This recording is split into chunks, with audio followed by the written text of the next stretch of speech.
โอเคเนาะสบายดีอยู่กับ WT Channel เนาะอยู่กับนี่เลยแอป BCH Spinner นะฮะBCH Spin BCH นี่เนาะมาจากไสเนาะ BCH ย่อมาจาก Bitcoin Cash เนาะBitcoin Cash จะมีราคาต่ำกว่า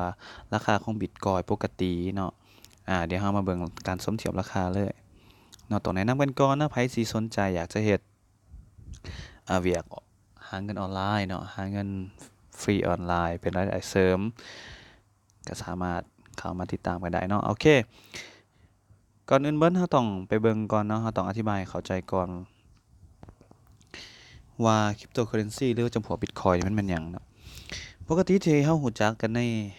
เว็บไซต์หรือว่าท้องตลาดทั่วไปส่วนหลายเราจะรู้จักกันแต่คำว่า Bitcoin เนาะหรือตัวอักษรย่อคือ BTC เนาะแต่ว่านอกจากนั้นสกุล Bitcoin แล้วเนาะใน Cryptocurrency ยังมีสกุลอื่นๆอีกหลายอย่างเนาะคือตัวอย่างมื้อนี้แอปที่เรามานำเสนอกันเนาะ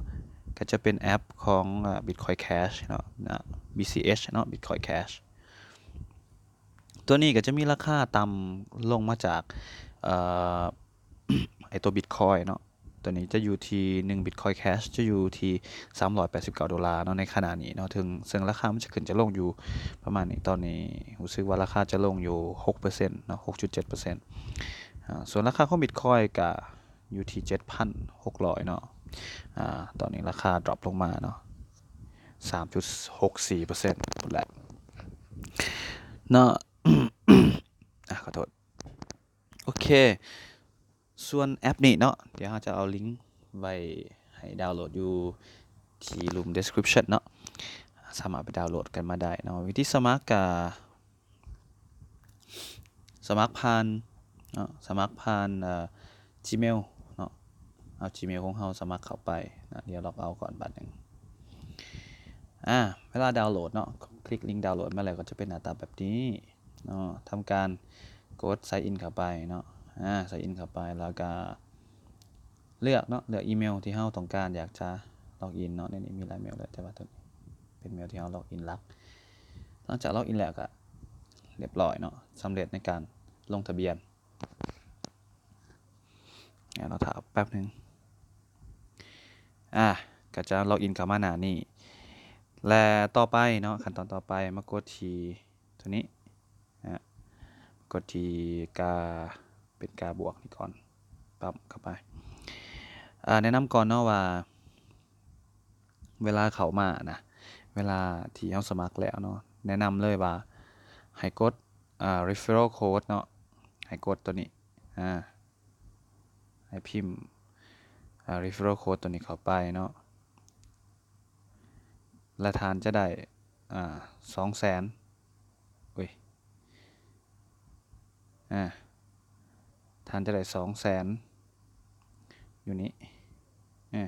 ท่านจะได้200,000คอยเนาะหรือว่า200,000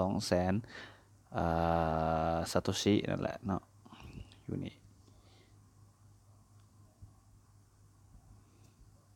โอเคก็ประมาณนี้เนาะอย่าลืมเนาะตีโค้ดนี้ใส่เดี๋ยวเรามาลองสมัครกันให้เบิ่งกันสดๆเลยเนาะว่าขั้นตอนมีแบบใดแน่เมื่อกี้นี่เราล็อกอินวิธีล็อกอินท่านี้สมัครใหม่เลยยกตัวอย่างเอาเมล WT Channel นี่สมัครเนาะล็อกอินเทอร์เน็ตเฟลเปลี่ยนแรง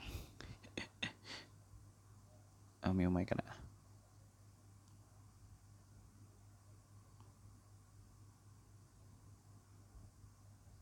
โอเคเนาะมันจะให้เอา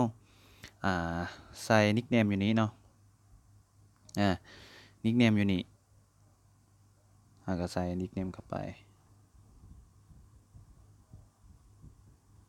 ใส่ซื้อยังก็ได้ซื้อของเขาแหละแล้วก็ใส่อยู่นี่อย่าลืมเนาะรหัสแบบนี้เลยเนาะรหัสที่เอาให้เนาะที่เอาให้เบิ่งใน referral code นึงแล้วก็ register ไป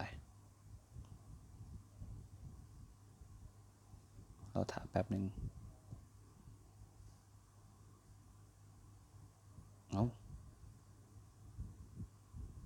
โอเค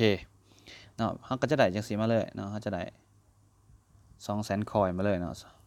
ง่ายๆเลย โดยที่เราบ่ต้องได้เฮ็ดหยังเนาะถ้าเราใส่โค้ดตัวนั้นเข้าไปแต่ถ้าบ่ใส่เราก็จะบ่ได้เนาะจะศูนย์และวิธีการทำงานเนาะก็ง่ายๆวิธีการทำงานก็มีแต่มาแท็บเนาะกดอยู่นี่จนวงตัว Bitcoin Cash มันเต็มกดจังซี่ถ้ามันขึ้นมา300เราก็จะได้300คอยจังซี่กดข้ามโฆษณาไปกดอีกกดจนกว่าตัวนี้ตัวจำนวนครั้งในการกดมันจะเบิดเนาะแล้วมันจะรีเซ็ตขึ้นมาให้เฮาใหม่อีกในเวลาจักชั่วโมงแล้วบ่จือนะคือตัวนี้ได้ 6,000 ก็ 6,000 เลยก็จะได้เป็น 6,000 เลยเนาะวิธีการทำงานก็ง่ายๆเนาะก็เป็น 260,000 ละ 6,000 แล้วเนาะคือ 7,000 สิก็ได้ 7,000 เลยเนาะง่ายๆเนาะการทำงานส่วนไผที่ทำงานเฮ็ดไปได้จนถึงขั้นต่ำในการถอนแล้วก็สามารถมาถอนได้อยู่ที่กระเป๋านี่เนาะส่วนวิธีการถอนเนาะทุกคนก็จะต้องไปสมัครกระเป๋าอยู่ Coinbase ก่อนแล้วเอาอีเมลของ Coinbase มาตีสนิทเนาะและขั้นต่ำในการถอนอยู่ที่8ล้านเนาะ8ล้าน Satoshi เฮ็ดไปทุกมื้อเนาะมันก็จะได้ครบเองนั่นแหละเนาะโอเคการทำงานก็จะมีประมาณนี้เนาะกดไปเรื่อยๆเรื่อยๆเรื่อยๆแต่ละมื้อแป๊บเดียวดอกมันรีเซ็ตประมาณ2 ชั่วโมงเข้ามาเบิ่งคืนก็น่าจะได้ก็ได้หลายก็สามารถกดต่อได้อีกนะ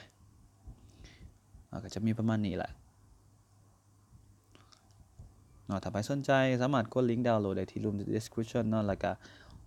อย่าลืมให้เครดิตเนาะอย่าลืมให้เครดิตกันแดเครดิตเมื่อกี้นี้